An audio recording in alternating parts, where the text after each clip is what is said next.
Yoldaşlar bana bilen tuzanlama, tüdegen ben bir türküm qo'ru oğullarını aşkarlagan, akşam nurgun bağının ilgileri bana arım xat yazıp, yine eşip kalgan bir türküm, xo'tun, muhabbet, ata bala, mında qo'ru oğullarını isimlikini verdi.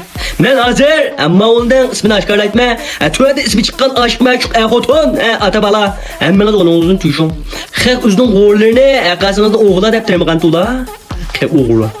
Xotay şehirden Ablas Kaskı ve onun xotunu Aygüzel Okça, Rustam Robaz ve onun xotunu Mirgul Yantak, Osman Pagi ve onun mabedi Aliye Ödek, Ablamet Bigmot ve onun mabedi Tulanay Zirape. Ma ikisi xapomay tere g'oroğlab yitqini yapılap, yancıqlarga tıkıp, xaltiliga qaşılap, mıyda ep ketken, dapşaqla.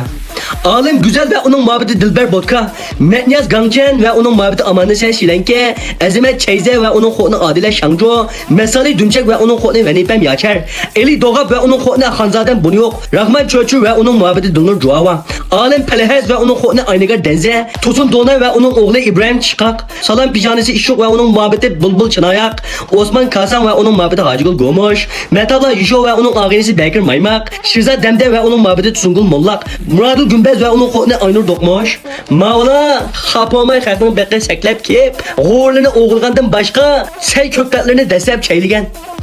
Xalqning beg'ida bimig'izning haqqi yo'qdi. G'o'ri o'g'ilablam qolmaydi, ujmini o'g'ilabdi taqa. Merat haqli yo'q jinda boshla. Dehqonligi o'g'il emasmi? O'zingizni tuyjuling maqama g'o'ri. Mushunchak qilay. Shunga mashq kelganda alay diqqat qilli. Xalqning amgiga hurmat qilli. Odam ta, gwanjo o'qimaganlik gwanjo qilib olli. Yangi mazmun atiba, sho'jang kunda ba.